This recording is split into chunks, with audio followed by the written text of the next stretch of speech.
আপনারা আমার সাথে পড়েন, আউযু বিল্লাহি মিনাশ শাইতানির রাজীম, বিসমিল্লাহির রহমানির রহিম। রহমান, তিনি এই কোরআন শিখিয়েছেন, দয়ার সাগর, যার দয়ার কোনো শেষ নাই। সমস্ত দয়ার ভিতরে শ্রেষ্ঠ দয়া হচ্ছে তিনি মানুষকে কোরআন শিখিয়েছেন। সুবহানাল্লাহ ওয়া বিহামদিহি। তিনি আমাদেরকে কোরআন দান করেছেন। কোরআন হচ্ছে জ্ঞানের উৎস। আল্লাহ যে জিনিসটা শিখালেন, এই জিনিসটাই, জ্ঞানটা কার? বোঝেন না কথা? এই জ্ঞানটা কার? আল্লাহ পাকের। আমাদেরকে আল্লাহ পাক জ্ঞান দান করেছেন। জ্ঞান হচ্ছে দুই প্রকার, একটা হচ্ছে ওহীভিত্তিক জ্ঞান, আর একটা হচ্ছে গায়রে ওহীভিত্তিক জ্ঞান। ওহীর জ্ঞানটা আসে কার কাছ থেকে? চিল্লায় এখন, কার কাছ থেকে? আল্লাহর কাছ থেকে আসে ওহীর জ্ঞান। আর মানুষের কাছে যে জ্ঞানটা আছে, এটা হলো তার মন মস্তিষ্ক প্রসূত জ্ঞান। আমাদের কাছে যত জ্ঞান আছে, এই জ্ঞানটাকে আল্লাহ পাক বলেছেন, ওয়ামা উতীতুম মিনাল ইলমি ইল্লা কলিলা। তোমাদেরকে খুব সামান্যতম জ্ঞান দেওয়া হয়েছে, খুবই সামান্যতম জ্ঞান তোমাদেরকে দেওয়া হয়েছে। আচ্ছা, আপনারা বলুন, একটা ছোট্ট পাখি আটলান্টিক মহাসাগরের ভেতরে তার ঠোঁটটাকে ডুবিয়ে তারপরে সে যদি ঠোঁটটা তোলে, তাহলে আটলান্টিকের পানি কমবে কতখানি? হ্যাঁ, অনেক কমে যাবে নাকি? আটলান্টিক টের পাবে যে কারো একটা ঠোঁট ঢুকছিল এর মধ্যে? টেরও পাবে না। আটলান্টিক মহাসাগরের ভিতরে পাখি তার চঞ্চুটা ঢুকিয়ে দিয়ে যতটুকুন পানি উঠাতে সক্ষম হয় না।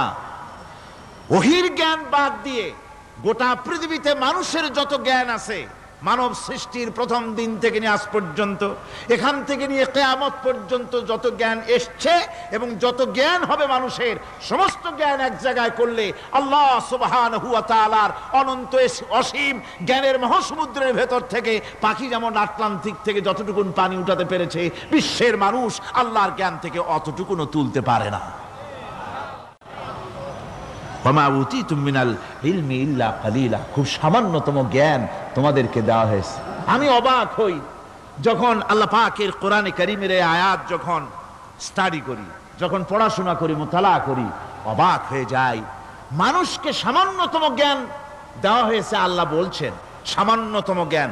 ওয়ামা উতীতুম মিনাল ইলমি ইল্লা কলিল যদি বলতেন, তবু একটা কথা ছিল যে তোমাদেরকে কিছু জ্ঞান দেওয়া হয়েছে। তো কিছু না, বলা হচ্ছে ওমা উতীতুম মিনাল ইলমি ইল্লা কলিলা, সামান্যতম, খুবই সামান্য জ্ঞান দেওয়া হয়েছে।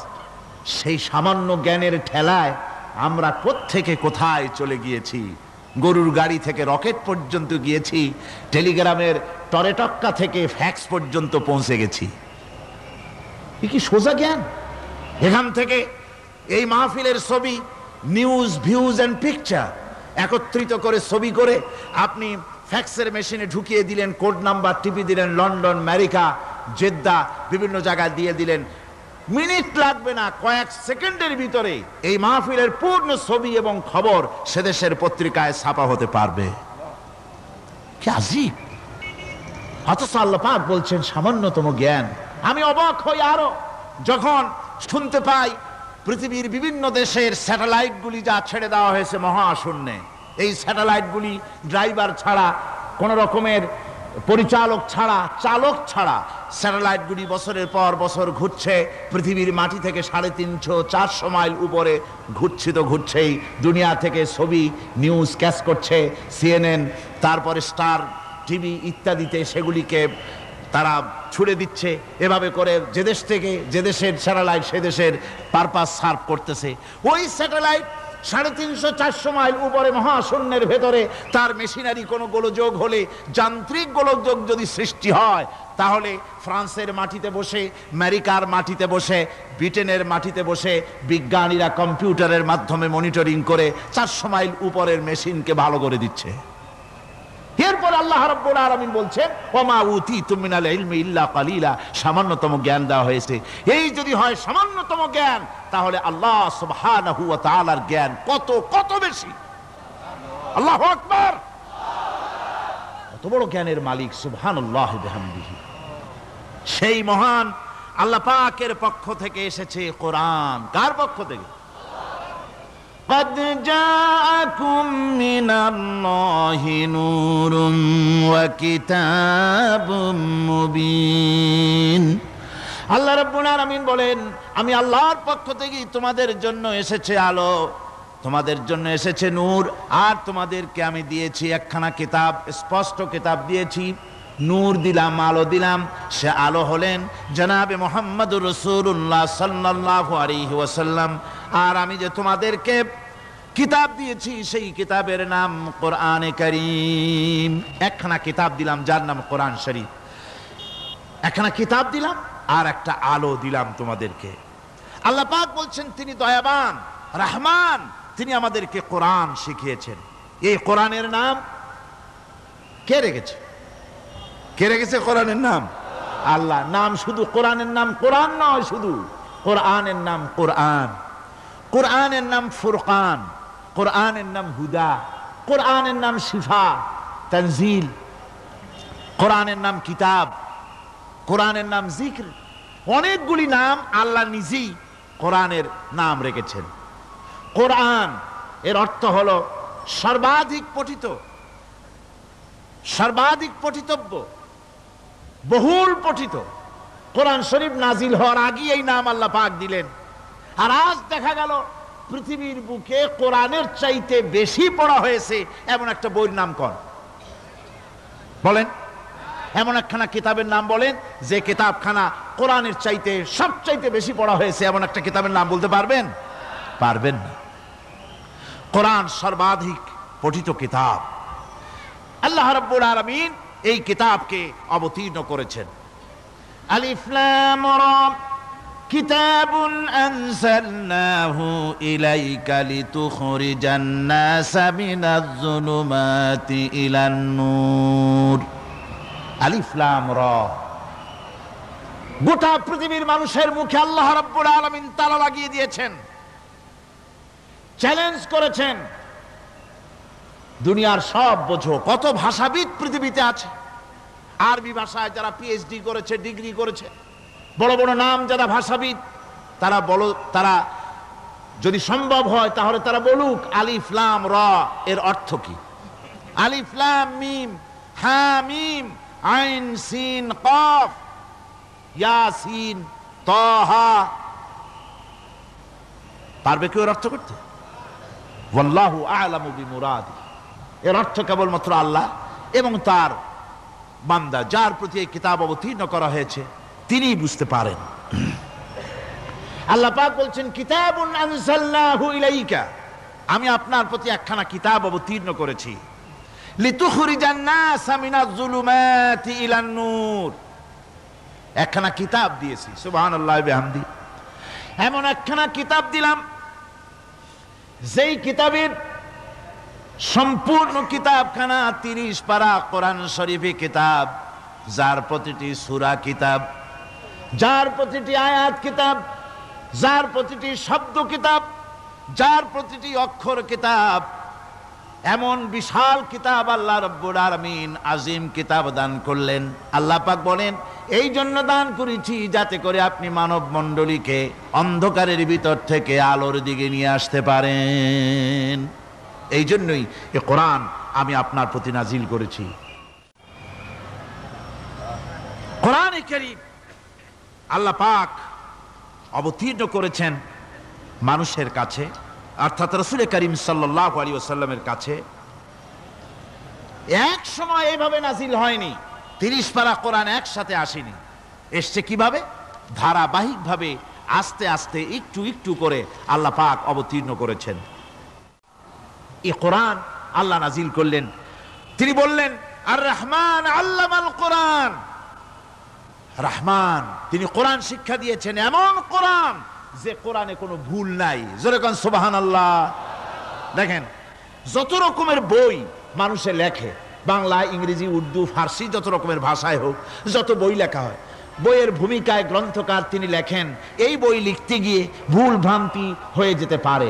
যদি কারো চোখে ধরা পড়ে জানিয়ে দিলে পরবর্তী সংস্করণে তা পরিশুদ্ধ করতে বাধ্য থাকিব। এরকম কথা বলে না? না, এরকম বলে যে আমি একখান বই লিখছি, এ বইয়ের মতো নির্ভুল বই আর কেউ লিখতে পারে নাই। এমন বাপের বেটার পৃথিবীতে জন্মাইছে কেউ? কেউ জন্মিয়েছে? কেউ জন্ম। এবং বইয়ের সূচনায় কোন গ্রন্থকার নিজের প্রশংসা দিয়ে বই শুরু করে না, বই শুরু করে নিজের দুর্বলতা দিয়ে। বই লিখতে গিয়ে ভুল হতে পারে, ছাপার ভুল হতে পারে, আমার ভুল হতে পারে, এটা সবাই লেখে।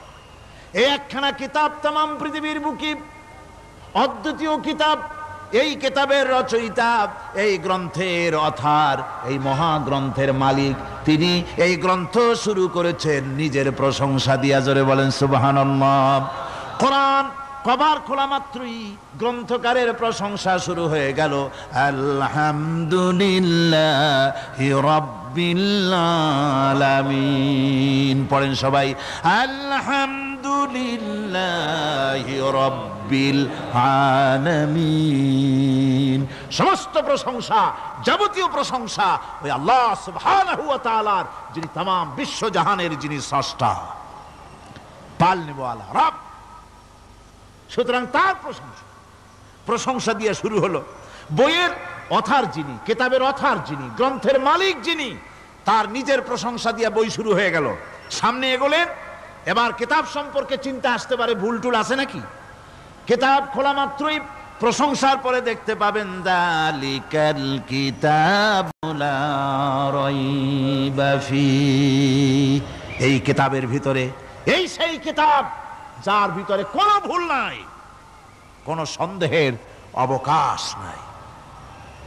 বিরাট চ্যালেঞ্জ আল্লাহ পাক করেছেন। পৃথিবীতে আল্লাহকে অস্বীকার করেছে এমন বহু পাপিষ্ঠ নরাধম নরপশু মানুষ মানব সমাজে জন্মায়েছে যারা আল্লাহকে অস্বীকার করেছে। আছে না? আছে না? কিন্তু এ কথা কেউ আজও বলেনি যে কোরআন শরীফ মানুষের তৈরি। এ কথা বলে কেউ প্রমাণ দিতে পারেনি, এ কথা বলার সাহসও কেউ রাখে না। তার কারণ, কেউ যদি বলে যে কোরআন মানুষের তৈরি, তাহলে তাকে বলা হবে যে তাহলে মানুষের তৈরি যখন, তুমিও তো মানুষ, একখানা তৈরি করো। আজ পর্যন্ত এই চ্যালেঞ্জের মোকাবেলা কেউ করতে পারেনি। আল্লাহ রাব্বুল আলামিন বলেন, আম ইয়াকুলুনা ইফতারাহু কুল ফাআতু বিসূরাতিন মিন মিসলি ওয়াদউ মান ইসতাতা'তুম মিন দুনিল্লাহি ইন কুনতুম সাদিকিন। ও নবী, ওরা কি কথা বলে যে কোরআন মানুষের বানানো? যদি তাই হয়, আপনি বলুন যে তোমরা তোমাদের যত রকমের সাহায্যকারী আছে সমস্ত সাহায্যকারীদের সাথে নাও আর কোরআনের সূরার মতো করে সূরা বানাও। এরপরে আল্লাহ রাব্বুল আলামিন আবার চ্যালেঞ্জ করলেন, কুল লা ইন ইসতামা'তিল ইনসু ওয়াল জিন্নু আইয়াতু বিমিসলি হাদাল কুরআন।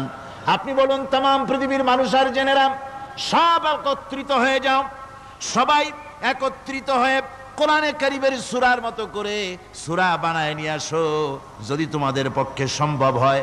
আল্লাহ পাক বলেন, লা ইয়াতুনা বিমিসলিহি ওয়ালাউ কানা বা'দুহুম লিবা'দিন যাহিরা। তোমরা যদি জেনেদের সাহায্যকারী মানুষ হও, মানুষের সাহায্যকারী জেনেরা হও, तमाम পৃথিবীর মানুষ আর জেন একত্রিত হয়ে প্রচেষ্টা চালালেও আল্লাহর কোরআনের সূরার মতো করে একটা সূরা কেউ বানাতে পারবে না। পারবে? পেরেছে কেউ? আজও পর্যন্ত কেউ কোরআনে কারীমের সূরার মতো করে একটা সূরা কেউ এই পৃথিবীতে বানাতে পারেনি, কারো পক্ষে এটা সম্ভব হয়নি।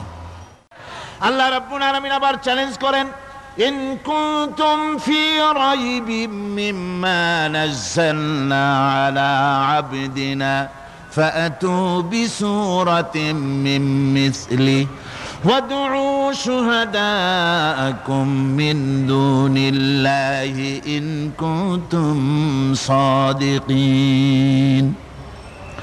আমি আমার বান্দার উপরে যে কিতাব অবতীর্ণ করেছি এর ভিতরে সন্দেহ আছে বলে যদি মনে করো এর ভিতরে সন্দেহ আছে মানুষের বানানো, এমনটি যদি সন্দেহ হয়, তাহলে কোরআনের সূরার মতো করে একটা সূরা বানাও, ছোট্ট একটি সূরা বানাও। ফাতু বিসূরাতিন, সূরা আলে ইমরানের মতো না, সূরা আরাফের মতো না, সূরা মায়েদার মতো না। ফাতু বিসূরাতিন, ছোট্ট ছোট্ট একটি সূরার মতো করে একটা সূরা বানাও, কিয়ামত হয়ে যাবে, মানুষ কোরআনে কারীমের মতো একটি ছোট্ট সূরাও বানাইতে পারবে না। সুবহানাল্লাহ পড়ে। আমার ভাইয়েরা, এই কোরআন আল্লাহ রব্বুল আলামিনের পক্ষ থেকে নাজিল হলো। কোরআন মানুষের চিরটা কাল ধরে, আবহমান কাল ধরে মানুষের মনকে আকৃষ্ট করেছে। কোরআনে কারীমের এর ভাষা, এর লালিত্য, এর মাধুর্য, এর রচনা শৈলী এবং এর গতিময় ছন্দ, এর শব্দ বিন্যাস মানুষকে মুগ্ধ করেছে চিরকাল ধরে। আল্লাহর নবী বলেন, এ কোরআন যখন আমি তেলাওয়াত করতেছিলাম একটা রাত্রে, যে রাতে আমার তেলাওয়াতের সামনে ছিল জেনেরা যখন আমার কাছ থেকে তেলাওয়াত শুনল, ইসসামিআতু হাত্তা ক্বালু ইন্না সামি'না কুরআনান আজাবা। আমার মুখ থেকে যারা যখন তেলাওয়াত শুনল, জেনারা তখন এ কথা না বলে পারে নাই, আমরা এক আশ্চর্য ধরনের কিতাব শুনেছি। জোরে বলেন সুবহানাল্লাহ। ইন্না সামি'না কুরআনান আজাবা, এক আশ্চর্য ধরনের কোরআন শুনেছি। বলতেছে সেই সব জেনেরা যাদের বয়স 1000 বছর, 1500, 2000 বছর, 500 বছর, যারা জাব্বুর শুনেছে, ইনজিল শুনেছে, তাওরীত শুনেছে, সেসব জেনেরা বলছে ইন্না সামি'না কুরআনান আজাবা, আশ্চর্য কিতাব শুনেছি। এমন এক কিতাব ইয়াহদি ইলার রুশদ, যে কিতাব শুনলে পরে শ্রোতাকে হেদায়েতের রাস্তা দেখায় দেয়, এমন এক কিতাব শুনলাম। আর এই কিতাব শোনা মাত্র ফামান্না বিহি, কোরআন শুনলাম আর ঈমান আনলাম। নবীজি বলেন, জেনেরা আমার মুখে তেলাওয়াত শুনে পড়ে নিল লা ইলাহা ইল্লাল্লাহু মুহাম্মাদুর রাসূলুল্লাহ।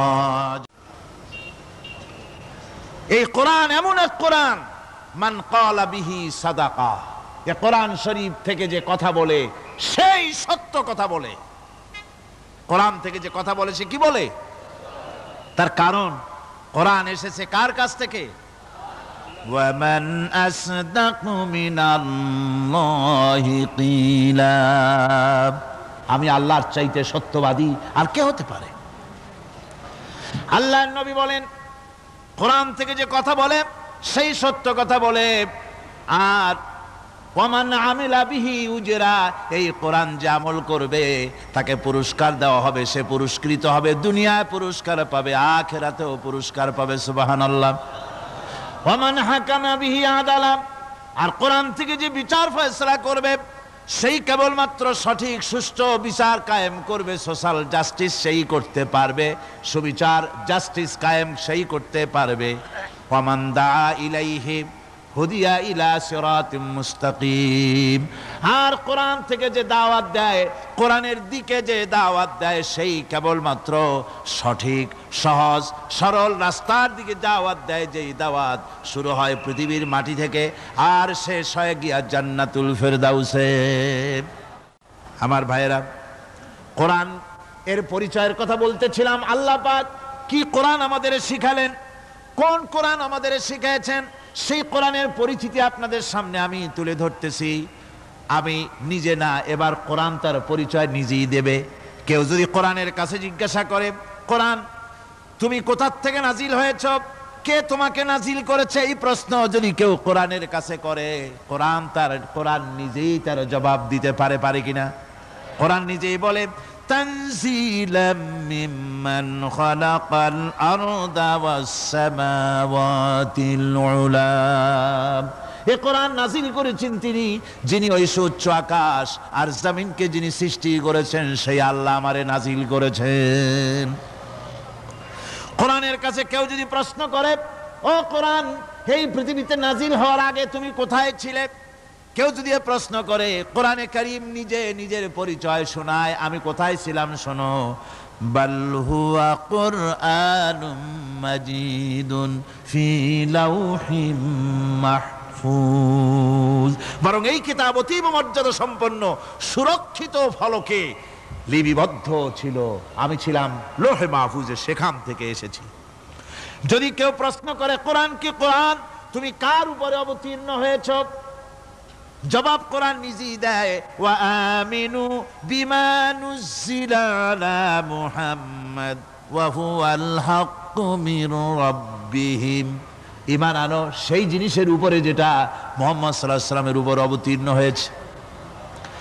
আবার অন্য আয়াতেও জবাব পাওয়া যায়, তাবারাকাল্লাযী নাযালাল ফুরকানা আলা আবদিহি লিয়াকুনা লিল আলামিনা নাযীরা। অতীব বরকতপূর্ণ মহান সত্তা সেই আল্লাহ রাব্বুল আলামিন, যিনি তার বান্দার পরে ফুরকান অবতীর্ণ করেছেন। সুবহানাল্লাহি বিহামদি। কোরআনের নাম আমি বলেছিলাম শুধু কোরআন নয়, অনেক নাম আছে। কোরআনের আরেক নাম ফুরকান। কোরআনের আরেক নাম কি? আল ফারকু বাইনাল হাক্কি ওয়াল বাতিল। কোরআন হচ্ছে সেই মহাসত্য যা মিথ্যা এবং সত্যের মধ্যে পার্থক্য সূচিত করে, মঙ্গল এবং অমঙ্গলের মধ্যে পার্থক্য সৃষ্টি করে, যা সত্য এবং মিথ্যার মধ্যে তাফরিকা সৃষ্টি করে, সত্যকে মানুষকে বুঝিয়ে দেয়। তার নাম হচ্ছে ফুরকান। এবার যদি প্রশ্ন করা হয়, ও কোরআন, বুঝলাম তুমি লৌহে মাহফুজে ছিলে, বুঝলাম তুমি নবীজির উপরে নাজিল হয়েছো, এবার বলো তুমি কোন মাসে নাজিল হয়েছো? তুমি তো আসছিলা প্রথম কোন মাসে নাজিল হয়েছো? এ প্রশ্ন যদি কেউ করে, কোরআন তার জবাবে বলবে, শাহরু রমাদানাল্লাযী উনজিলা ফীহিল কুরআন। রমজানের পবিত্র মাসে আমি অবতীর্ণ হয়েছি। সুবহানাল্লাহ। যদি প্রশ্ন করা হয়, রমজানে তো আসছো, কিন্তু প্রথম নাজিল হয়েছিল কোন সময়? ওটা কি দিন ছিল না রাত ছিল? কোরআন তার জবাবে বলে, ইন্না আনজালনাহু ফি লাইলাতিল কদর। কদরের পবিত্র রাতে আমি এই পৃথিবীতে আমার আগমন ঘটেছিল। যদি প্রশ্ন করা হয়, বুঝলাম সবই, কেন নাজিল হয়েছে তুমি? এই পৃথিবীতে তোমার আসার উদ্দেশ্য কি? মূল কাজটা কি? এই প্রশ্ন যদি করা হয়, কোরআনে কারীম তার জবাবে বলে, শোনো কেন এসেছি। লিতুখরিজান নাসা মিনাজ যুলুমাতি ইলান নূর। আমার মিশন হচ্ছে গোটা বিশ্ব মানবতাকে পঞ্জীভূত জমাট বাঁধা অন্ধকারের ভেতর থেকে টেনে বের করে আলোর সন্ধান দিতে, আলোর দিকে আনার জন্য আমি কোরআন নাজিল হয়েছি। গোটা পৃথিবীর মানুষ আছে অন্ধকারের ভিতরে। কিসের মধ্যে? অন্ধকার কি? অন্ধকার হচ্ছে পুঁজিবাদ, অন্ধকার সমাজতন্ত্র, অন্ধকার ধর্ম নিরপেক্ষতাবাদ, অন্ধকার জাতীয়তাবাদ। মানুষের তৈরি করা যত মতবাদ সব কি? জোরে কোন, সবগুলি কি? অন্ধকার। এই অন্ধকারের ভেতর থেকে মানুষগুলিকে টেনে আনবে কোরআন কিসের দিকে? আলোর দিকে। এবার যদি প্রশ্ন করা হয়, বুঝলাম তুমি অন্ধকার থেকে আলোর দিকে নিয়ে আসবে, আলোর দিকে আসলে পরে ফায়দাটা কি হবে? মূল ফায়দাটা বুঝায় দাও, আসল ফায়দা কি হবে তোমারে যদি মানি? কোরআন তার জবাব দেয়, নিজের পরিচয় নিজে তুলে ধরে, ফামান তাবিআ হুদায়া ফালা খাউফুন আলাইহিম ওয়ালা হুম ইয়াহজানুন। এই কোরআনকে যদি মেনে চলো, এই কোরআনের আইন যদি মানো, সমাজে মানো, ব্যক্তিতে মানো, পরিবারে মানে, রাষ্ট্রে মানো, জীবনের সব ক্ষেত্রে সমস্ত জায়গায় যদি এই কোরআনকে মেনে চলো, ফালা খাউফুন আলাইহিম, তাহলে তোমাদের কোনো ভয় থাকবে না, ওয়ালা হুম ইয়াহজানুন, কোনো চিন্তাও থাকবে না। কিসের ভয় থাকবে না? কোরআনের আইন মেনে যদি চলো সমাজে ও রাষ্ট্রে, চুরির ভয়, ডাকাতির ভয়, জেনার ভয়, হত্যার ভয়, সন্ত্রাসের ভয় কোনো ভয় থাকবে না। ওয়ালা হুম ইয়াহজানুন, চিন্তাও থাকবে না। খাওয়া পড়া, শিক্ষা, চিকিৎসা, বাসস্থান, এগুলির কোনো চিন্তা থাকবে না। কোরআনের সমাজে সব কিছুর গ্যারান্টি দেওয়া হবে, সবগুলি পেয়ে যাবে। এখন যদি আবার প্রশ্ন করা হয়, কোরআন বুঝলাম তোমারে মানলে পরে সব ফায়দা হবে, তাহলে এবার জবাব দাও, তোমার ভিতরে কি রাজনীতি আছে নাকি? আমি তো মানুষ, আমার রাজনীতি করা লাগে। Man is social animal. আমরা তো জঙ্গলের পশু নই, আমরা তো মানুষ। আমাদের সমাজ আছে, আমাদের পৌর নির্বাচন আছে, আমাদের জাতীয় নির্বাচন আছে, আমাদের কলকারখানা আছে, জমিন আছে, আমাদের রাজনীতি, অর্থনীতি, সমাজনীতি আছে, পারিবারিক নীতি আছে, অনেক নিয়ম মালা আছে, নিয়ম নীতি আছে। তোমারে মানলে তোমার ভিতরে কি ওগুলো আছে নাকি সে কথা বলো। কোরআন তার জবাবে বলে, وَنَزَّلْنَا عَلَيْكَ الْكِتَابَ تِبْيَانًا لِكُلِّ شَيْءٍ وَهُدًى وَرَحْمَةً ওয়া বুশরা লিল মুসলিমিন। কোরআন জবাবে বলে, শুনে রাখো, শুধু অর্থনীতি সমাজনীতি নয়, শুধু রাজনীতি আর শিক্ষানীতি যুদ্ধনীতি নয়, তোমার জীবনে যা কিছু দরকার, ইহকালে যা কিছু দরকার, পরকালে সব কথাগুলি আল্লাহ রব্বুল আলামিন আমি কোরআনের সিনার ভিতরে খুলে খুলে বর্ণনা করে দিয়েছেন। সব কথা এ কোরআনে কারীমের ভিতরে রয়েছে। তোমার এমন কোনো জিনিস নাই যা তুমি কোরআনে কারীমের মধ্যে পাবে না। তোমার সমস্ত প্রয়োজন আমার বুকের মধ্যে আল্লাহ দিয়ে দিয়েছেন। বিজ্ঞান আছে, দর্শন আছে, ইতিহাস আছে, সব আছে এর মধ্যে। তবে কোরআনের মধ্যে বিজ্ঞান আছে বলে আমি এটাকে বিজ্ঞানের কিতাব বলবো না, দর্শন আছে বলে দর্শনের কিতাব আমি বলবো না, রাজনীতি আছে বলে কোরআনকে আমি রাজনীতির কোনো কিতাব বলবো না। কোরআন তাহলে কি? কোরআন হচ্ছে অর্থনীতি, সমাজনীতি, রাজনীতি, পারিবারিক নীতি, মানুষের জীবনের যা কিছু প্রয়োজন, সমস্ত নীতিমালার নীতি গ্রন্থের নাম হতেছে কোরআনে কারীম। সমস্ত নীতিমালার নীতি গ্রন্থ কোরআন। এখানে রয়েছে সব কিছুর উৎস, যেটা গ্রহণ করলে পরে মানুষ আরামে থাকতে পারবে। অমুসলিম নাগরিক বৃন্দ তাদের নাগরিক মর্যাদা পাবে। মুসলমান, কৃষক, নারী, চিকিৎসা, কৃষিবিদ, সাধারণ মানুষ, রং, বর্ণ, ভাষা নির্বিশেষে গোটা মানব সভ্যতা আরামে বাস করতে পারবে। পশু পাখিও আরামে থাকবে, গাছপালাও আরামে থাকবে, যেহেতু নির্দেশ হয়েছে বিনা প্রয়োজনে গাছের পাতাটিও ছিঁড় না। ইসলামের সমাজ যদি চালু হয়, গাছেরাও আরাম পাবে, পাহাড়ও আরাম পাবে। চট্টগ্রামের লোকেরা যেভাবে পাহাড় কাটা আরম্ভ করেছে, এটা বড় দুঃখজনক। জুমলায় মুতারেজা একটা বলে দিলাম, অপ্রাসঙ্গিক হলেও জরুরি কথা। আপনারা পাহাড় কাটতেছেন না, আপনাদের নিজেদের পায়ে নিজেরা কুড়াল মারতেছেন। খবরদার পাহাড় কাটবেন না। আল্লাহর প্রকৃতির ভারসাম্য আপনারা নষ্ট করছেন বলে ওজোন স্তরে ফাটল ধরেছে। তা রিপেয়ার করার জন্য আজকে বিশ্বের সব বিজ্ঞানীরা হতাশ হয়ে গিয়েছে, পাগল হয়ে গেছে। কেমনে এই ওজোন স্তরের ফাটলকে রিপেয়ার করব? ওজোন স্তরটা কি? ওজোন স্তর হচ্ছে, সুবহানাল্লাহ, আল্লাহর যে কত দয়া। সূর্য, সেই সূর্যের রয়েছে আলট্রা ভায়োলেট রে, যাকে বাংলায় বলা হয় অতি বেগুনি রশ্মি। যে রশ্মিটা সৃষ্টি জগতে যদি আসে আর তা যদি কোনো প্রাণীর শরীরকে টাচ করে, তাহলে সমস্ত প্রাণী ক্যান্সার হয়ে, এক্সিমা হয়ে, বিখাউজ হয়ে, অ্যাজমা হয়ে সমস্ত প্রাণী মরে যাবে, কেউ বাঁচবে না। মারাত্মক রশ্মি। সেই রশ্মিটা যাতে সৃষ্টি জগৎকে টাচ করতে না পারে, সেজন্য আল্লাহ পাক একটা ওজোন স্তর তৈরি করেছেন। ওখানে এসে ওটা বাধাপ্রাপ্ত হয়, পৃথিবীর মাটিতে আসে না। যা কিছু পৃথিবীর মানুষের জন্য, পৃথিবীর জন্য কল্যাণকর, সেগুলি সূর্য থেকে আসতে থাকে। সুবহানাল্লাহ বিহামদি। যেটা ক্ষতিকর, সেটা আল্লাহ পাক আটকায় রাখেন। এখন সেই ওজোন স্তরে ফাটল ধরলো। কেমনে ফাটল ধরলো? ফাটল আপনি আমি ধরাইছি। আপনি বলবেন যেটা কেমন কথা, আমি তো ওইখানে যাই নাই, আমি ফাটল ধরাইলাম কেমনে? ওই যে সেই আপনার প্রাইমারি স্কুলে ভিজিট করতে গিয়েছিলেন ইন্সপেক্টর, তারপরে প্রাইমারি না হাই স্কুল ভিজিট করতে গেছে। যায়া জিজ্ঞেস করছে, ছেলেরা কি পড়ছো? বলি ইতিহাস। ঠিক আছে, ইতিহাস থেকেই প্রশ্ন করব। বলতো চীনের প্রাচীর কে ভেঙেছে? ছেলেরা জবাব দিচ্ছে না। তুমি বলো, তুমি বলো। কেউ বলছে না। বেঞ্চের কোনা যে ছেলেটি, সে বলছে সর্বনাশ। কেউ যখন স্বীকার করে না, এটা তো আমার মাথায় আসবে। সব শেষ ইন্সপেক্টর তাকে বলছে, তুমি বলো তো কে ভেঙেছে চীনের প্রাচীর?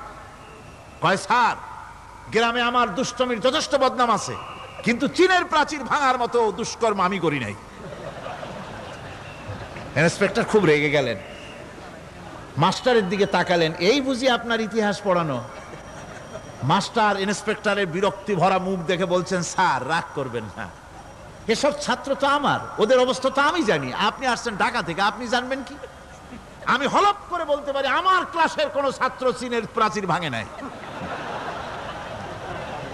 ইন্সপেক্টর রাগ হইয়া চলে গেছে হেডমাস্টারের রুমে, যায় বলছে যে আমি আপনার স্কুলের গ্রান্টকে আমি নাকচ করে দেব, মঞ্জুরি আমি ক্যান্সেল করে দেব। কেন? এই অবস্থা। হেডমাস্টার বলছে, স্যার রাগ করবেন না, আপনার জন্য কিছু টাকা পয়সাও রাখছি হাদিয়া, বড় একটা চর্বিযুক্ত খাসিও জবাহ করা হয়েছে, পুকুর থেকে রুই মাছ তোলা হয়েছে। তারপরেও আমার ছাত্ররা, টিচাররা বলার পরেও যদি আপনার সন্দেহ হয়ে থাকে যে আমার ছাত্ররাই ভাঙছে, তো ওই আপনি অসন্তুষ্ট হবেন না, রাগ করবেন না। স্যার, ওই প্রাচীর ভাঙতে যা খরচ লাগে আমি কিছু খরচ দেবো, তো আপনি রাগ করেন না। এখন চিন্তা করেন, স্কুলের ছাত্র থেকে শুরু করে হেডমাস্টার পর্যন্ত জ্ঞানের বহর। তো বলতেছিলাম, আপনি আমি ওজন স্তরে ফাটল ধরিয়েছি, তার অর্থ এই নয় যে আপনারা গিয়ে ওখানে কুড়াল মারিয়ে ওটারে ভাঙছেন। তাহলে ওটা কি হয়েছে? কোরআনে কারীমে রব্বুল আলামিন বলেন, ওয়ামা আসাবাকুম মিন মুসিবাতিন ফাবিমা কাসাবাত আইদিকুম ওয়া ইয়াফু আন কাসীর। যত বিপদ তোমাদের উপর আরোপিত হয়, সমস্ত বিপদ তোমাদের দুই হাতের কামাই করা। কে বলছেন? আল্লাহ পাক। ওজনের স্তরে ফাটল ধরেছে, এটা বিপদ, বিশ্বের সমস্ত মানব সভ্যতা সৃষ্টি জগতের জন্য বিপদ। এই বিপদের জন্য দায়ী পৃথিবীর মানুষ। কিরকম? সেটা হচ্ছে গাড়ির পেছন থেকে যে কালো ধোঁয়া বের হয়, কল কারখানার চিমনি থেকে যে কালো ধোঁয়া বের হয়, এই কালো ধোঁয়াগুলি, তারপরে সমস্ত কেমিক্যাল উইপেন সেগুলি যে টেস্ট করা হয়, তার রিয়াকশন ইত্যাদি, এই কালো ধোঁয়া এবং সমস্ত মারণাস্ত্রগুলি এক্সপেরিমেন্ট করার সমস্ত এই রিয়াকশনগুলি সবগুলি গিয়ে ওই ওজন স্তরে ফাটল ধরিয়ে দিয়েছে। আস্তে করে পাতলা হয়ে এটা ফেটে গিয়েছে, অতি বেগুনি রশ্মি আসা শুরু করেছে। এটাকে বন্ধ করার জন্য বিজ্ঞানীরা আজ মরিয়া হয়ে গিয়েছে। ইনশাআল্লাহ আল্লাহ পাক তার বিজ্ঞানীদের মানুষের মাথায় বুদ্ধি এনে দিবেন, রিপেয়ারও হয়ে যাবে ইনশাআল্লাহ। সবাই বলেন ইনশাআল্লাহ। তাহলে বললাম কেন এ কথাটা? এই জন্য বললাম যে কোরআনে কারীমের মধ্যে আল্লাহ রাব্বুল আলামিন সব কথা বলে দিয়েছেন, কোনো কথা বাদ রাখেন নাই। পাহাড়গুলি ভেঙে আমরা ক্ষতি করতেছি, গাছগুলি কেটে আমরা ক্ষতি করতেছি, প্রকৃতির ভারসাম্য নষ্ট করে দিচ্ছি, ফলে সমুদ্রের পানি স্ফীত হচ্ছে, ভূমিকম্প বাড়তেছে, ঘূর্ণিঝড় হচ্ছে, টর্নেডো হচ্ছে, পৃথিবী বিধ্বস্ত হয়ে যাচ্ছে, ক্লাইমেটের পরিবর্তন আসছে। আজকে পৌষ মাস, এটা কি মাস? কত তারিখ? দেখেন বাংলা ভাষাকে কত মহব্বত করি। যদি বলি আজকে ডিসেম্বরের কত তারিখ, গড় গড় করে মুখস্থ হয়ে যাবে। বাংলারে খুব ভালোবাসি, মাসটার তারিখ বলতে পারলাম না, দুঃখিত। এই হলো আমাদের ভালোবাসা। আজকে পৌষ মাসের অর্ধেকও শেষ হয়ে যাচ্ছে, অথচ মনে হচ্ছে শীত যেন তার শ্বশুর বাড়ি বেড়াতে গেছে। এই যে অবস্থা, এই অবস্থা শুধু বাংলাদেশে নয়, গোটা পৃথিবীতে ক্লাইমেটের একটা বিরাট পরিবর্তন আসতেছে, একটা বড় রকমের পরিবর্তন আসতেছে। এর কারণ হচ্ছে এই পৃথিবীর মানুষেরা নিজেরাই প্রকৃতির ভারসাম্যকে নষ্ট করে দিয়েছে। এই ভারসাম্য নষ্ট হওয়ার কারণে আবহাওয়ার পরিবর্তন হচ্ছে, সামুদ্রিক জলোচ্ছ্বাস বাড়তেছে, ভূমিকম্প, আগ্নেয়গিরি ইত্যাদি হচ্ছে এবং পৃথিবীর মানুষ বিধ্বস্ত হচ্ছে। বলতেছিলাম এই কোরআনে কারীমের মধ্যে আল্লাহ পাক সব কথা বলে রেখেছেন। যদি জানতাম, বুঝতাম, তাহলে এই অবস্থার সৃষ্টি হতো না। এটা বিজ্ঞানের বই নয়, রাজনীতির বই নয়, সমাজনীতির বই নয়, বরং সমস্ত নীতিমালার উৎস, জ্ঞানের উৎস হচ্ছে আল কোরআন। জ্ঞানের উৎস কি? আরো জোরে বলেন, জ্ঞানের উৎস কি? আল কোরআন। পবিত্র কোরআনে এমন এমন ঘটনা আল্লাহ পাক বলেছেন যা ষষ্ঠ শতাব্দীর দুনিয়া এ সম্পর্কে কিছুই জানতো না। অবশ্য কিছু কিছু ঘটনা ইহুদিদের কিতাবে অতিরঞ্জিত আকার এবং বিকৃত অবস্থায় এসেছে, কিন্তু কোরআনে কারীম দুনিয়ার মানুষকে আদম সৃষ্টি, নূহের বন্যা, তারপরে মুসা আলাইহিস সালাম ফেরাউনের ঘটনা, ইব্রাহিম আলাইহিস সালামের নমরুদের ঘটনা এবং ইউসুফ আলাইহিস সালামের কাহিনী সবগুলিকে সুন্দর করে কোরআন শরীফ উপস্থাপনা করেছে রাসূলের মাধ্যমে, যা পৃথিবীর ইতিহাসে কেউ জানতো না। সেগুলি আল্লাহ পাক জানাইছেন কিভাবে? কোরআনে কারীম বলছে, তিলকা মিন আম্বাইল গায়বি নূহিহা ইলাইকা মা কুনতা তা'লামুহা আনতা ওয়ালা কওমুকা মিন ক্বাবলি হাযা। এ হলো সব অজ্ঞাত ঘটনা। সমস্ত ঘটনাগুলি আল্লাহ পাক তার হাবিবকে শুনিয়ে বলে দিলেন, সব অজ্ঞাত ঘটনা যা তুমি জানতে না, তোমার কোনো জানা ছিল না, আমি ওহীর মাধ্যমে তোমাকে সব জানাইছি। ইউসুফ আলাইহিস সালামকে যখন তার ভাইয়েরা কুয়ার মধ্যে ফেলে দিতেছিল তখন তুমি উপস্থিত ছিলে না, এই ঘটনা ওহীর মাধ্যমে আমি জানালাম। মুসা আলাইহিস সালামকে যখন ফেরাউন দরিয়ার ভিতরে ফেলে দিল, সেই সময় তুমি সিনাই পর্বতের পাশে দাঁড়িয়ে সব দৃশ্য লক্ষ্য করনি, অথচ আমি ওহির মাধ্যমে সব তোমাকে খুলে খুলে বলে দিয়েছি। আল্লাহ পাক সমস্ত ঘটনাগুলিকে বলে বলে কোরআন শরীফের মধ্যে সব সাজিয়ে দিলেন, বলে দিলেন। তিনি বললেন, ওয়ামা কুনতা বিজানিবিল গারবি ইয কাদাইনা ইলা মুসাল আমরা ওয়ামা কুনতা মিনাশ শাহিদিন। ফিরআউন যে মুসার সঙ্গে যে ব্যবহারটা করলো, এ সময় সেখানে তুমি উপস্থিত ছিলে না, আমি ওহির মাধ্যমে তোমাকে তা জানিয়েছি। কাযালিকা নাকুসসু আলাইকা মিন আমবাই মা ক্বাদ সাবাকা ওয়া ক্বাদ আতাইনাকা মিন লাদুন্না যিকরা। আল্লাহ পাক বলেন, এভাবে আমি আপনার কাছে অতীত ঘটনাবলী ওহির মাধ্যমে নিখুঁতভাবে আপনার সামনে সব বলে দিয়েছি। আমার ভাইয়েরা, এই বিশ্বলোকে ঊর্ধ্ব লোক সম্পর্কে নির্ভুল তথ্য বর্ণনা আল্লাহ পাক করে দিয়েছেন কোরআনের মাধ্যমে। 1665 খ্রিস্টাব্দে স্যার আইজাক নিউটন তিনি আবিষ্কার করলেন মাধ্যাকর্ষণ শক্তিকে। এই মাধ্যাকর্ষণ শক্তি, ল অফ গ্রাভিটেশন, এ সম্পর্কে মানুষের এই থেকে কিছু জানলো, কিন্তু আজ থেকে 1400 বছর আগে আল্লাহ রাব্বুল আলামিন তার উম্মি নবী, যিনি কোনো বিজ্ঞানাগারে লেখাপড়া করেন নাই, কোনো সায়েন্স রিসার্চ করেননি, যিনি কোনো কলেজ ইউনিভার্সিটিতে পড়াশোনা করেননি, তার মাধ্যমে জানিয়েছেন মাধ্যাকর্ষণ শক্তির কথা। কোরআন বলছে, ইন্নাল্লাহা ইউমসিকুস সামাওয়াতি ওয়াল আরদা আন তাজুলা। এই পৃথিবী এবং সমস্ত গ্রহ উপগ্রহকে আল্লাহ পাক বলছেন, আমি এমন এক শক্তি দিয়েছি যে শক্তির মাধ্যমে একটা আরেকটাকে আকর্ষণ করে রাখছে। এই পৃথিবীতে মাধ্যাকর্ষণ শক্তি শুধু পৃথিবীর নাই, সূর্যের আছে, মঙ্গলের আছে, নেপচুনের আছে, ইউরেনাসের আছে, বৃহস্পতির আছে। প্রত্যেকটি গ্রহের আলাদা আলাদা মাধ্যাকর্ষণ শক্তি আছে, আর এই শক্তির বলে একটা আরেকটাকে টেনে ধরছে, যাতে করে বিচ্ছিন্ন হয়ে না যায়, যাতে করে ধ্বংসপ্রাপ্ত না হয়। এগুলি আল্লাহ পাক এই তথ্যগুলি কোরআনে কারীমের মধ্যে বলেছেন। ফলে মরিস বুকাইলির মতো লোক, যিনি ফরাসি দার্শনিক, তিনি বলেছেন দুনিয়ার সমস্ত বিজ্ঞানীদের থিওরি হচ্ছে এই, যে বিজ্ঞানের কোনো থিওরি ফাইনাল নয়। আজ একটা হচ্ছে, কাল সেটাকে পরিবর্তন করে নতুন আর এক থিওরি আসতেছে। কিন্তু কোরআনে কারীমের মধ্যে আমি, কে বলতেছেন এ কথা? না না না, মরিস বুকাইলি বলছেন, কোরআন শরীফের ভিতরে আমি যে বিজ্ঞানের তথ্য পেয়েছি, থিওরি পেয়েছি, তার কোনো পরিবর্তন আজও হয় নাই, ভবিষ্যতেও হওয়ার কোনো সম্ভাবনা নাই।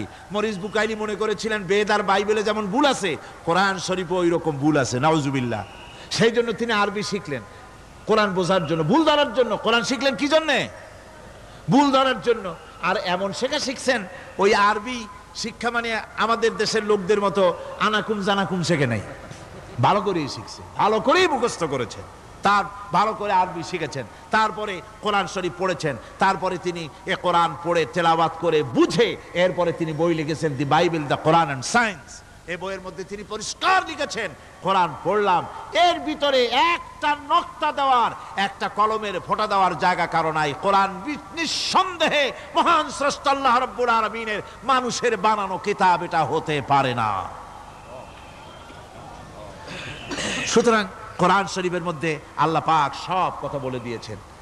বিজ্ঞানের সাথে কিন্তু কোরআনের সংঘর্ষ নাই। অনেকে মনে করে যে বিজ্ঞান আর কোরআন এর মধ্যে বিরাট সংঘর্ষ। না, বিরাট সংঘর্ষ নয়, দুই একটা পয়েন্টে সংঘর্ষ থাকতে পারে। অধিকাংশ ব্যাপারই বিজ্ঞান, আমি মনে করি বিজ্ঞানের আবিষ্কার যত বাড়বে, কোরআন বোঝা মানুষের জন্য তত সহজ হবে। এটা আমার ধারণা, এটা আমার ধারণা। বিজ্ঞানের সাথে দুই একটা পয়েন্টের উপরে সংঘর্ষ আছে, যেমন চন্দ্র এবং সূর্য সম্পর্কে, সৌরজগৎ সম্পর্কে Copernicus, Kepler, Galileo, Newton, Einstein মহাশূন্য সম্পর্কে যে সব বক্তব্য রেখেছেন, সেসব বক্তব্যের সাথে কোরআন শরীফের কিছুটা বৈপরীত্য রয়েছে। যেমন কেউ বলেছেন সূর্য ঘোরে, পৃথিবী স্থির, কেউ বলে সূর্যের চতুর্দিকে পৃথিবী ঘোরে, কেউ কয় চন্দ্র ঘোরে, কেউ কয় আমরা কি আর বসে থাকি, আমরাও ঘুরি। কিন্তু আসলে ঘোরেটাকে কে ঘোরে, এ ফয়সালা কে দেবে? কে দিবে বলুন তো? হ্যাঁ, ঠিক বলেছেন, আল্লাহই দিবেন, কারণ এগুলি সৃষ্টি করেছেন কে? এবার শুনুন, এই বিতর্কের মীমাংসা আল্লাহ পাক করছেন কোরআনে কারিমে বহু আগে। গ্যালিলিও, কেপলার, কোপারনিকাস, এদের বলার অনেক আগে বিশ্বনবী জনাবে মুহাম্মদ রাসূলুল্লাহ সাল্লাল্লাহু আলাইহি ওয়াসাল্লাম তিনি বলে দিয়েছেন, আল্লাহর কথা তিনি বলেছেন, লাশ-শামসু ইয়ামবাগি লাহা আন তুদরিকাল কামারা ওয়ালাল লাইলু সাবিকুন নাহার ওয়া কুল্লুন ফি ফালাকিন ইয়াসবাহুন। প্রবল জ্ঞানী হইবে যাহারা, আপন মনেতে বুঝিবে তাহারা, রাত্রি পারে না আগে যাইবার দিনের স্থান করি অধিকার, চন্দ্র বাঁধে না সূর্যের গায়েতে, সূর্য পারে না চন্দ্রকে ধরিতে, যার যে স্থান বহাল রাখিয়া ভ্রমণ করিছে খোদাকে ডরিয়া। আল্লাহ রাব্বুল আলামিনকে ভয় করে সব ঘুরছে, চাঁদও ঘোরে, সূর্য ঘোরে, মঙ্গল ঘোরে, ইউরেনাস ঘোরে, বৃহস্পতি ঘোরে, পৃথিবীও ঘোরে, সব ঘুরছে তো ঘুরছেই, বন বন করে ঘুরছে একটা নির্দিষ্ট কক্ষপথে, আপন আপন কক্ষপথে ঘুরছে, যার ফলে অ্যাক্সিডেন্ট হয় না। সুবহানাল্লাহ, জোরে বলেন সুবহানাল্লাহ। নির্ধারিত কক্ষে ঘুরছে, নির্ধারিত কক্ষে ঘুরছে। এর কক্ষগুলি আল্লাহ পাক ঠিক করে দিয়েছেন, সেই কক্ষে ঘুরতেছে, একে অপরের পথ অতিক্রম করতেছে না। আবার ওই মহাশূন্যের ভেতরে রয়েছে black hole. Black hole, black hole কি? ব্ল্যাক হোল হচ্ছে একটা বিরাট অন্ধকার গহ্বর, একটা মৃত্যুকূপ। এত বড় বিরাট ব্ল্যাক হোল মহাশূন্যে আছে, বিজ্ঞানীরা হয়রান হয়ে গেছে। তার এত বড় শক্তি, সে শুধু তারা খায় না, কোন তারকা ঘুরতে ঘুরতে যদি তার কাছে এসে যায় তারাকে খেয়ে ফেলে। কোন আলো যদি কাছে আসে, আলো শুষে নিতে নিতে আলো যার থেকে এসেছে সেটাকেও শেষ করে ফেলে। এ ধরনের একটা দারুণ আকর্ষণী শক্তি তার মধ্যে আল্লাহ সৃষ্টি করেছেন। একটা ব্ল্যাক হোল আছে মহাশূন্যের ভিতরে। সূর্য, চন্দ্র, গ্রহ, নক্ষত্র, যে সূর্য পৃথিবীর চাইতে 13 লক্ষ গুণ বড়, এমন 2 কোটি সূর্য খাইয়া হজম করতে পারে এত বড় ব্ল্যাক হোল আল্লাহ তৈরি করে রেখেছেন মহাশূন্যের উপরে। রয়েছে মিল্কি ওয়ে, রয়েছে গ্যালাক্সি, অন্তত 10,000 কোটি, 10 সহস্র কোটি তারকা দিয়ে সমৃদ্ধ গ্যালাক্সি মিল্কি ওয়ে, যেটা অন্ধকার রাত্রে, তারকা সজ্জিত রাতে উত্তর দক্ষিণ দিকে টানা একটা পথের মতো দেখা যায়। এটা হচ্ছে গ্যালাক্সি, এইটাকে বলা হয় মিল্কি ওয়ে। এটা হচ্ছে ছায়াপথ। অসংখ্য তারকা এর মধ্যে রয়েছে। কত বড় বড় তারকা, অনেক দূরে, তাই আমরা দেখি বিন্দু বিন্দু। আসলে কি বিন্দু না, কত বড় জানেন? বিজ্ঞানীরা বলেছেন দৈত্যের মতো বিরাট বিরাট তারকা আছে, যে সূর্য পৃথিবীর চাইতে 13 লক্ষ গুণ বড়। এরকমের সূর্যের অন্তত 3 কোটি সূর্য খাইয়া হজম করতে পারে এরকম অসংখ্য তারকা মিল্কি ওয়ের ভিতরে আল্লাহ সৃষ্টি করেছেন। সুবহানাল্লাহ বিহামদি, সুবহানাল্লাহ। আর মানুষ লাফায়, 4 আঙ্গুল মানুষ খালি লাভ দেয়, মোষ কতগুলো রাখিয়া। কোন আনন্দে লাফাও, কি শক্তি তোমার! মহাশূন্যের তুলনায় এই পৃথিবীর অবস্থান কি জানেন? এই জন্য যত বেশি পড়াশোনা করবেন মাথা নত হয়ে যাবে। কমিউনিস্ট হয় ছাগলেরা, বুদ্ধিমান কোনোদিন কমিউনিস্ট হয় না। কারা কমিউনিস্ট হয়? ছাগলগুলি, যাদের আকল নাই, যাদের জ্ঞান নাই, বুদ্ধি নাই, ওরাই কমিউনিস্ট হয়। কোন চিন্তাবিদ, কোন বিজ্ঞানী কমিউনিস্ট হয় না। মাথা নত হয়ে যায়, আল্লাহর এই সৃষ্টি দেখে পাগল হয়ে যায়। নিঃসন্দেহে আল্লাহ আছেন, নইলে পরে এগুলি হয় কি করে? আমি চিন্তা করে পাই না কমিউনিস্ট হয় কেমনে, কতখানি পাগল হইলে হয়। ছোট্ট একটা রুমাল দেখলে মনে করি কোন তাঁতি এটারে বানাইছে। একটা এই কি জানি কয় মাইক দেখলে মনে করি কেউ এটাকে বানাইছে। টেবিল দেখলে মনে করি কেউ বানাইছে। ফ্রিজ দেখলে মনে করি বানাইছে কেউ। একটা সুই দেখলে মনে করি কেউ এটাকে বানাইছে। আর এই বিশাল পৃথিবী, ওই বিশাল আকাশ, কমিউনিস্টরা কয় এমনি এমনি হইছে। আমার বন্ধুগণ, মাথা নত হয়ে আসবে চিন্তা করলে কি বিশাল সৃষ্টি আল্লাহ পাকের। এই ছায়াপথ, এই গ্যালাক্সি, এর তুলনায় পৃথিবীর অবস্থান কোথায়? পৃথিবীর অবস্থানটা হচ্ছে, আমার হাতে এটি একটি কলম। এই কলমটা কাগজের উপরে আমি যদি এই নিবটা রাখি, কাগজের ভিতরে নিপে যতটুকুন জায়গা টাচ করবে, মহাশূন্য গ্যালাক্সি মিল্কি ওয়ে, আল্লাহর ওই মহাশূন্যের তুলনায় পৃথিবীর অবস্থান একটা কলমের নিপে যতটুকুন জায়গা নেয় এর থেকে বেশি নয়। এই যদি হয় পৃথিবী, তাহলে সেই পৃথিবীর মানুষ আপনি কতটুকুন?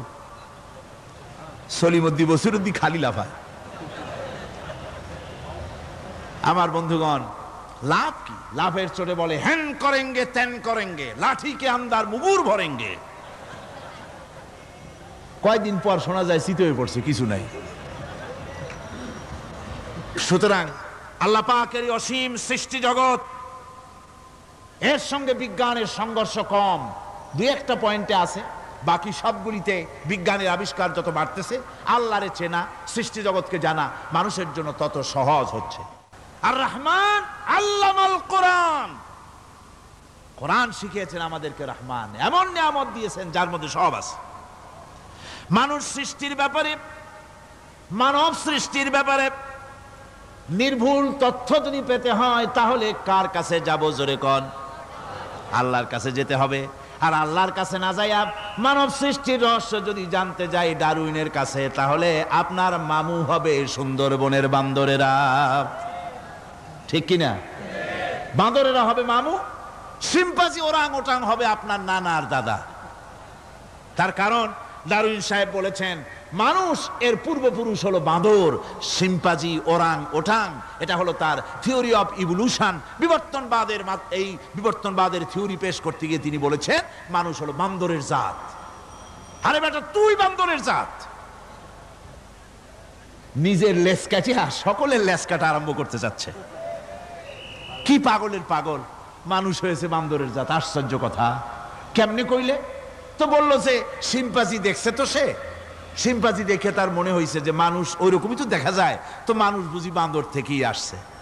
আমি বলি পৃথিবীতে এমন পাগল আমি কোনোদিন দেখিও নাই, শুনিও নাই যে কোনো পাগল পাবদা মাছ দেখে বলেছে যে এটা হচ্ছে বোয়াল মাছের পূর্বপুরুষ। টাকি মাছ দেখে কোনো ছাগলেও বলেছে আজ পর্যন্ত যেটা হলো শোল মাছের পূর্বপুরুষ। পুঁটি খাইতে খাইতে আস্তে আস্তে বিরাট শোলে পরিণত হয়ে গেছে, কোনো পাগলেও বলেনি। আচ্ছা, মেনে নিলাম ডারউইন সাহেবের থিওরি, মেনে নিলাম এক সেকেন্ডের জন্য যে বান্দর থেকেই মানুষ হয়েছে। এখনো তো বানর প্রজাতি আছে না শেষ হয়ে গেছে? আছে কিনা? তাহলে সুন্দরবনে যান, যে দেখুন কোন বাঁদর কি এ পর্যন্ত দেখা গেছে যে কোমর পর্যন্ত মানুষের মতো হয়ে গেছে? আর একটু দুধ আর পনির আর একটু এই শুটকি মাছ লোট্টা ফিশ খাওয়াইলে আর কদিনের মধ্যে এই বান্দরটা মানুষ হয়ে যাবে। হয়েছে এরকম? বাঁদরের 12 আনা মানুষ হয়ে গেছে, 14 আনা মানুষ হয়ে গেছে, আর অল্প একটু বাকি। এরকম দেখা গেছে কোথাও? দেখা যায়নি। এগুলি পাগলামি কথা, পাগলামি কথা। মানুষ বানর থেকে আসেনি, মানুষ ওরাং ওটাং থেকে আসেনি, মানুষ শিম্পাঞ্জি থেকে আসেনি। মানুষ এসছে কোত্থেকে? এটা জানতে হলে, এ নির্ভুল তথ্য জানার জন্য আসতে হবে কোরআনের কাছে। কার কাছে? আল্লাহ রাব্বুল আলামিন তার হাবিবের মুখ থেকে মানব সৃষ্টি রহস্য তিনি উদ্ঘাটন করে দিয়েছেন। তিনি বলেছেন, দুনিয়াবাসীকে শুনিয়েছেন, ফালয়ানজুরিল ইনসানু মিম্মা খুলিকা মিম্মা ইন দাফিকিন ইয়াখরুজু মিন বাইনিস সুলবি ওয়াত তারাইব।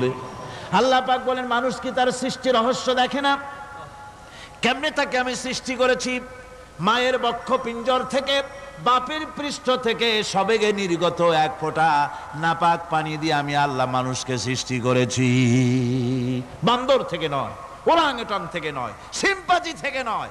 মানুষের অরিজিন মানুষ। আদম থেকে তোমরা জন্মগ্রহণ করেছো, আদম এসেছে মাটি থেকে, তোমরা এসেছো আদম থেকে। সুবহানাল্লাহি ওয়া বিহামদিহি। এটাই হলো মানব সৃষ্টি রহস্যের কথা আল্লাহ পাক বলে দিয়েছেন। অন্যত্র আল্লাহ বলেন, ইন্না খালাকনাকুম মিন তুরাবিন সুম্মা মিন নুতফাতিন সুম্মা মিন আলাকাতিন সুম্মা মিন মুদগাহ। নিষ্প্রাণ মাটি থেকে তোমার উৎপত্তি হয়েছে, আর এই নিষ্প্রাণ মাটি দিয়ে তোমাকে তৈরি করা হয়েছে। এগুলি মাতৃগর্ভের ভিতরে গিয়া নাপাক পানি ফোঁটা জমাট রক্ত হয়েছে, গোশত হয়েছে, তারপরে মানুষের আকৃতি দিয়েছি, আর এরপরে বাচ্চার আকারে মায়ের পেট থেকে আমি আল্লাহ মানুষ করে তোমাকে বের করেছি। সুতরাং মানব সৃষ্টি রহস্যের কথা বিজ্ঞানের সাথে যেটা সাংঘর্ষিক হবে কোরআনের সাথে, আমরা সেটা মানতে পারি না। আমাদেরকে মানতে হবে মূল জ্ঞানের কিতাবটা। মূল জ্ঞানের কিতাব কোনটা? জোরে কোন তো কোনটা?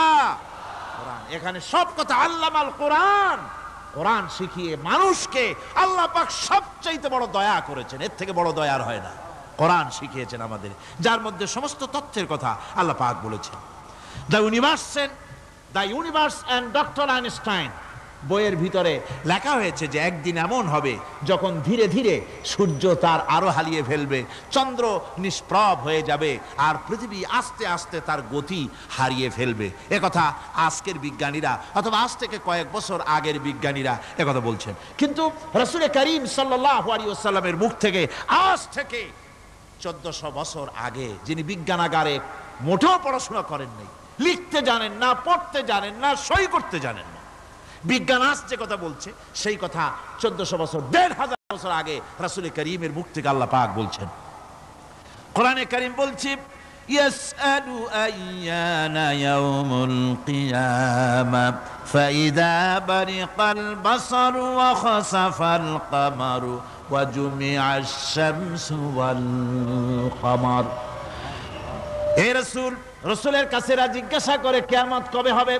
আল্লাহ পাক বলেন, বলে দিন যেদিন চন্দ্র তার আলো হারিয়ে ফেলবে, যেদিন সূর্য তার আলো হারিয়ে ফেলবে, আর চন্দ্র আর সূর্য সব একাকার হয়ে যাবে। হাজারা বলছে চাঁদে আলো থাকবে না, সূর্য আগের থেকে তার উত্তাপ এবং আলো স্তমিত হতেছে, এবং হতে হতে এমন এক পর্যায়ে আসবে যখন সূর্য আলো হারিয়ে ফেলবে। বিজ্ঞানীরা গত 4-5 বছর আগে এ বক্তব্য রেখেছেন, কিন্তু 1400 বছর আগে বিজ্ঞানের লালনাগারে লেখাপড়া না করে হুজুরের মুখ থেকে আল্লাহ কথা বলে দিয়েছেন। তাহলে বিজ্ঞানের আসল কিতাব কোনটা? জোরে বলেন কোনটা? আল্লাহ পাক আরো বলেন ইজা শামসু কুবিরাত ওয়া ইযান নুজুমুন কাদারাত ওয়া ইযাল জিবালু সুজ্জিরাত। তারকাগুলি, সূর্যের আলো থাকবে না, নক্ষত্রগুলো স্থানচ্যুত হয়ে যাবে, কক্ষচ্যুত হয়ে যাবে, পাহাড়গুলিকে পরিচালিত করে দেওয়া হবে, কিছুই থাকবে না, সব শেষ হয়ে যাবে। বিজ্ঞানীরা আজ বলতেছে যে সব শেষ হয়ে যাবে, কিছুই থাকবে না, সব শেষ হবে। বিজ্ঞানীরা বলতেছেন, কোরআন অনেক আগে বলেছে কুল্লু মান আলাইহা ফান ওয়া ইয়াবকা ওয়াজহু রাব্বিকা যুল জালালি ওয়াল ইকরাম। সব শেষ হয়ে যাবে, বিশ্বে যা কিছু আছে সব লয় হবে, ক্ষয় হবে, ধ্বংস হবে, কিচ্ছু থাকবে না, থাকবেন শুধু আল্লাহ সুবহানাহু ওয়া তাআলা। সুবহানাল্লাহি ওয়া বিহামদি। কোরআনে কারীম একথা বহু আগে আমাদেরকে জানিয়ে দিয়েছে। সুতরাং আসল জ্ঞানের কিতাবটাই হচ্ছে কোরআনে কারীম। এই কোরআনের কাছে আমরা যত যেতে পারবো, যত কোরআন বুঝতে পারবো, ততই আমাদের জন্য আমরা সমৃদ্ধ হতে পারবো, আমাদের উপর আল্লাহর রহমত আসবে, আমরা সমাজ চালাতে পারবো, আমরা দেশ চালাতে পারবো, আমরা দুনিয়ায় শান্তি পাবো, আমরা আখিরাতেও মুক্তি লাভ করতে পারবো। কোরআনে কারীম সমস্ত বিজ্ঞানের উৎস, দর্শনের উৎস। এইটা না জানলে কিছুই জানা হয় না, এইটা জানা হলে সব জানা হয়। পণ্ডিত আপনার ডক্টর শহীদুল্লাহ, আল্লাহ জান্নাত নসিব করুন, সবাই বলুন আমিন। তিনি বলতেন, বড় বড় সেমিনারে গিয়ে বলতেন তিনি, যে আপনারা যারা বক্তব্য রাখতে এসেছেন, জনগণকে বলছি না, যারা বক্তব্য রাখতে এসেছেন, MA পাস করেছেন, ডিগ্রি করেছেন, PhD করেছেন, এভারসিএস করেছেন, বহু কিছু ডিগ্রি আপনারা লাভ করেছেন, নামের আগে 6 হাত লম্বা ডিগ্রি আপনারা লাগাইছেন, আপনারা পণ্ডিত ঠিকই, কিন্তু এই কোরআন শরীফের জ্ঞান যদি আপনাদের না থাকে, আপনারা পণ্ডিত, তবে আপনারা মূর্খ পণ্ডিত। কি পণ্ডিত? কি পণ্ডিত? মূর্খ পণ্ডিত। ওরা বলে যে মৌলবীরা জানে কি, মৌলবীরা জানে কি? আরে ভাই, মৌলবীদের কাছে তো আসল জ্ঞান আছে। সুবহানাল্লাহি ওয়া বিহামদি। এখানে সবটা আছে। আপনারা এখানে আসেন, এটা বিশ্বাস করলে আপনি সবটা পেয়ে যাবেন। কোরআন বিশ্বাস করতে পারলে, কোরআন জানতে পারলে আপনি সব জানবেন। কোরআনে কারীমের মধ্যে আল্লাহ পাক কত কথা বলেছেন। এর মধ্যে আছে, আল্লাহ পাক বলেছেন আফালা ইয়ানজুরুনা ইলাল ইবিলি কাইফা খুলিকাত। এই যে আমি উটগুলোরে বানাইছি, কেমনে বানাইলাম তোমরা কি দেখছো? উট কেমনে বানিয়েছি? মুফাসসিরিন মুফাসসিরিনে কেরাম এর উপরে অনেক আলোচনা করেছেন। তারা বলেছেন যে উট মরুভূমির জাহাজ, তারপরে উটের পিঠে একটা চুট আছে, কোন কোন উটের পিঠে দুইটা চুট আছে, মাঝখানে বসে একটারে হেলান দিয়ে আর একটা ধরে বসা যায়। আমি দেখছি দুইটা চুটওয়ালা উট, আফ্রিকান উট আমি দেখেছি, যে চুট সুবহানাল্লাহ দেখলে অবাক হয়ে যেতে হয় যে আল্লাহর কি কুদরত। উটের পৃষ্ঠে দুইটা চুট, মাঝখানে আপনি বসবেন, পিছনেরটা একটা সোফা সেটের মতো, পিছনে হেলান দিলেন, আর সামনে যখন সে মরাল সম চড়াই উত্তরাই পথ দিয়ে নামা ওঠা করবে, তখন আপনি যেন পড়ে না যান সেজন্য সামনেরটা বুকের সাথে জড়ায় ধরবেন। এরপরে কি সৃষ্টি আল্লাহর, সুবহানাল্লাহ বিহামদিহি। জিরাফগুলি দেখুন, জিরাফগুলি তার মাথা কত বড় উঁচা। লন্ডন জুতে জিরাফ দেখলাম, সে জিরাফের দেহ থেকে তার মাথাটা 22 ফিট উঁচা। মানে সে যদি নিচে দাঁড়ায়, 3 তলা বিল্ডিং এর ছাদের উপরে নাস্তা দিলে তো নিচে দাঁড়ায় খাইতে পারে, এই অবস্থা। সেই জিরাফে পানি খাবে কেমনে? মাথা হলো অত উঁচায়, পিছনের ঠ্যাং দুটা খাটো, সামনের ঠ্যাং দুটো উঁচা, এখন পানি খাবে কেমনে? ওই মাথা নামাইতে গেলে ঠ্যাং তো অনেক উঁচা। আল্লাহ পাক এমন সুন্দর ব্যবস্থা করলেন, সামনের দুইটা ঠ্যাং এভাবে সরায় দেওয়ার মতো। ও যখনই পানি খায় দেখলাম দুইটা ঠ্যাং অনেক ছেড়ায় দেয়, দুই দিকে ঠ্যাং চলে যায়, তখন মাথাটা সহজে নিচে নামায় আসে, পানি খাইতে পারে। এই সুযোগগুলি আল্লাহ সুবহানাহু ওয়া তাআলা তিনি করে দিয়েছেন। ওমা কুন্না আনিল খালকি গাফিলিন, আমি আমার সৃষ্টি জগৎ সম্পর্কে অমনোযোগী নহি। সুবহানাল্লাহ বিহামদিহি। ভল্লুকগুলি কি বিরাট বিরাট একটা ভল্লুক, শ্বেত ভল্লুক দেখেছি, কৃষ্ণ ভল্লুক দেখেছি, হাঁটতেছে মনে হয় যেন পায়ের তলায় হাফসুল করা, ঠিক জুতা পায়ের তলাটা যেমন দেখা যায় ওই রকমের তলাটা, গায়ে একেবারে পশম। ওই বরফের দেশে থাকতো, সে শীত কষ্ট না পায় সেই জন্য আল্লাহ একটা কম্বল ওর গায়ে জড়ায় দিয়েছে, অটোমেটিক কম্বল। সুবহানাল্লাহ বিহামদিহি। তো উট, আল্লাহ বলছেন উট কেমনে বানাইছি দেখছো? আফালা ইয়ানজুরুনা ইলাল ইবিলি কাইফা খুলিকাত, উট বানালাম কেমনে দেখেছিস? মানুষ অবাক হলো, আল্লাহ এত কথা থুইয়া উটের কথা বলছেন, কারণ নানান রকম মানুষ বলল। শেষ পর্যন্ত প্রাণীতত্ত্ববিদরা তারা আবিষ্কার করলেন মূল কারণটি। অনেক কারণ আছে আল্লাহ পাকে কথা বলার। উট তো মরুভূমির জাহাজ, তারপরে উট মানুষের অনেক উপকারে আসে, এ কথা বলা হয়েছে। প্রাণীতত্ত্ববিদরা খুঁজে খুঁজে তারা দেখতে পেয়েছে যে উটকে জবাহ করে দেখা গেছে উট সমস্ত প্রাণী বাতাস থেকে অক্সিজেন যতটা গ্রহণ করে ততটা ছেড়ে যায়, যতটা গ্রহণ করে ততটা ছেড়ে যায়। একমাত্র প্রাণী উট যে যতটা অক্সিজেন গ্রহণ করে বাতাস থেকে সবটা ছাড়ে না, 2/3 ছেড়ে দেয়, 1/3 তার লাংসের পাশে রাখার জন্য আল্লাহ পাক একটা চেম্বার তৈরি করেছেন। ওই চেম্বারের ভিতরে 1/3 অক্সিজেন থেকে যায়, কারণ পানিও রেখে, তার পানি রাখার জন্য রিজার্ভ ট্যাঙ্কি আছে, একটা রিজার্ভ ট্যাঙ্কি আছে, অক্সিজেন রাখার একটা চেম্বার আছে। এগুলি কেন? এই জন্য যে মরুভূমির ভিতরে সাইমুম শিল্পী গোষ্ঠী না, কিন্তু ঝোড়ো হাওয়া, মরুভূমির ভিতরে ঝোড়ো হাওয়া, এই ঝোড়ো হাওয়া যখন আরম্ভ হয়ে যায় তখন মানুষ বাঁচতে পারে না, মানুষ টের পাইয়া সব বাড়িতে চলে যায়। মরুভূমিতে চড়ে বেড়ায় উট, সে যাবে কোথায়? ওর তো যাওয়ার জায়গা নাই। 7 দিন 8 দিন 1 সপ্তাহ 2 সপ্তাহ পর্যন্ত এই মরুভূমিতে ঝড় চলতে থাকে, বালুর ঝড়, কিচ্ছু দেখা যায় না। ওখানে দেখছিলেন বালুর পাহাড়, কালকে আজকে দেখবেন বালুর পাহাড় এখানে চলে আসছে। এইভাবে পাহাড় তৈরি হয়ে যায়, বালি উড়ায় নিয়ে যায় বাতাসে। এই বাতাসের ভিতরে বালু উঠতে থাকে সমানে, মানুষ প্রাণী কিছুই সেখানে শ্বাস করতে পারে না, বাঁচতে পারে না। উটের মতো প্রাণী যে মরুভূমিতে থাকে ও বাঁচবে কি করে? আল্লাহ সুবহানাহু ওয়া তাআলা ওর লাংসের পাশে অক্সিজেন রাখার চেম্বার করে পানির ট্যাঙ্কি তৈরি করে দিয়ে রেখে এমন কায়দা করেছেন, ও যখনই টের পায় যে ঝড় শুরু হবে, সাথে সাথে ঠ্যাং দিয়া মুখ দিয়া গর্ত করে বালুর ভিতরে মাথা ঢুকাইয়া 1 সপ্তাহ 2 সপ্তাহ থাকতে পারবে মাটির তলে, অক্সিজেনের অভাব হবে না। আফালা ইয়ানজুরুনা ইলাল ইবিলি কাইফা খুলিকাত, দেখো নাকি কিভাবে সৃষ্টি করেছি আমি এই সুন্দর উটকে, একবার দেখো। আর শুকরিয়া তোমার মাথা নত হবে। যত বড় কমিউনিস্ট হও, আল্লাহর জন্য সেজদা দিতে বাধ্য হবে যদি তোমার ঈমান এতটুকুনো থাকে। আল্লাহুম্মা আমিন। ربنا ظلمنا أنفسنا وإن لم تغفر لنا وترحمنا لنكونن من الخاسرين ربنا لا تزغ قلوبنا بعد إذ هديتنا وهب لنا من لدنك رحمة إنك أنت الوهاب ربنا العالمين। হাজার হাজার মুসলমান নরনারী দীর্ঘক্ষণ ধরে তোমার কোরআনের কথা শুনেছি, মেহেরবানি করে সওয়াবটুকুন রাসূল করিম সাল্লাল্লাহু আলাইহি সাল্লামের রূহ মুবারকে পৌঁছে দাও। তাম পৃথিবীর মাটির নিচে যত মুমিন মুমিনাত শুয়ে আছে আল্লাহ তুমি মেহেরবানি করে কবরগুলিকে জান্নাতের টুকরায় পরিণত করে দাও। আমাদের মা বাপ যাদের দুনিয়া থেকে বিদায় হয়ে গেছে আল্লাহ দয়া করে তাদেরকে জান্নাতবাসী করে নিও।